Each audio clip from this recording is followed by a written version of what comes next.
be a part of heaven. I started off by telling you about a quote by Corrie ten Boom about accepting and understanding and coming to the impossible. Corrie ten Boom lived with her family in the Netherlands in the 1930s and 40s. Her dad was a watchmaker and was pretty well off. They did pretty well. That's a picture of Corrie. This one's Corrie and her brother and sister. That's Betsy and Noli, if you can't read the signs underneath. During the war, Corrie ten Boom and her family, Corrie seems to have had a lot to do with it, but she and her family hid the Jews and sympathizers and those who were in the fight against the Nazis at that time, hid them in their home. The Nazis had come in and just kind of taken over the Netherlands. It was a blitzkrieg, and there was very little that they could be done. So they came and they hid people who they saw that there were children especially who were being taken care of. And she tells in one of her biographies, one of her speeches I listened to, she says that the reason why they got involved was because of the children, because they heard what was happening to these children. And so they would go down and they would get the children and bring them out. And they said, how were you able to do that? She said, well, we got Nazi uniforms and walked in and took the kids and left. And she saved hundreds of people through that. One day a man came to her and said, Corrie, I'm just desperate. My wife has been captured by the Nazis, and she'll be executed. She's a good woman. She's a good, faithful Jewish woman, and I don't want her to be executed. But I found a German guard there who is willing to let her go for just 600 guineas. For 600 guineas, they'll let her go, and I just don't have the money. Can you help me? She said, I have 200 guineas.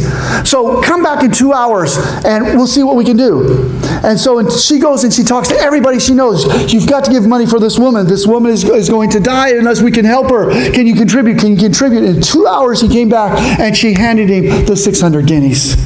And he went away. That very afternoon, she was arrested and her family. 30 other individuals were arrested and taken away to prison. Her dad, I have to read this to you. Her dad was 84 years old. And when he was told he could be condemned to death for saving Jews, this is what he said. It would be an honor to give my life for God's chosen people. Faith. He did die soon afterwards in the Schveningen prison in the Netherlands. Corrie and her sister were transferred to the notorious Ravensbrück concentration camp. That was one where not very many people came from alive. While she was there was a woman from her hometown who was also sent to the prison. She said, Corrie, do you know who betrayed you? Do you know how you were betrayed? And she said, no, I don't. She said, let me tell you. That man that came and told you about his wife, he was a Nazi spy. And he came and he was told to search out and to find out if you were keeping Jews. And he thought that he could do it and make a little money on the side. And so he came and did that. Corrie had given her last guinea, her last penny, her last pence, her last bit of income to this individual, believing that he had said his wife was in trouble. Now she's in prison. Her whole family's in prison. Her dad has died. Her sister Betsy is very, very sick. She doesn't know about her other sister or brother. How would she feel? She said, I felt within me an overwhelming sense of hatred. That this person would stoop to do this and would put me or have me in this situation. And then she said, I remembered God says to forgive. God said to forgive. She said, I couldn't do it. I can't do it. But she said, with God helping me, I learned to forgive. And I forgave the man. Interesting thing happened for her. just before her sister Betsy died, Betsy said to her, "There is no deep pit that he, that is God, is not deeper still."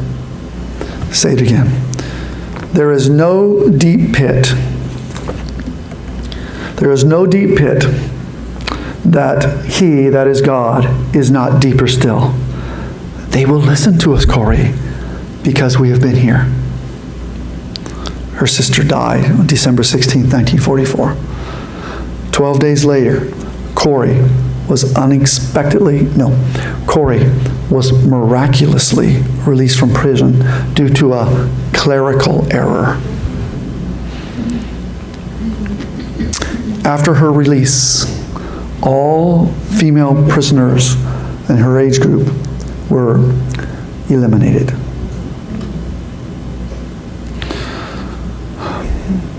After the war, as you know, the war ended shortly after that.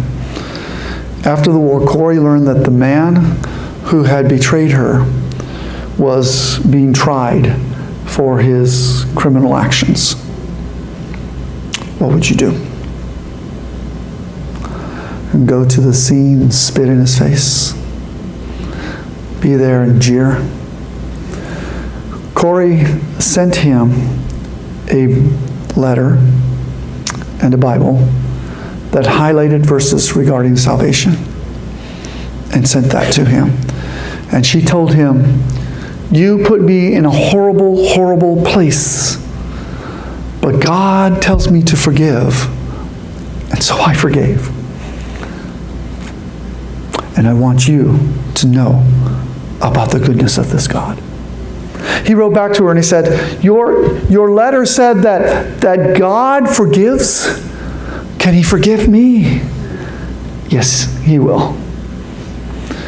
According to the information I have, he became a Christian just before his execution the following week.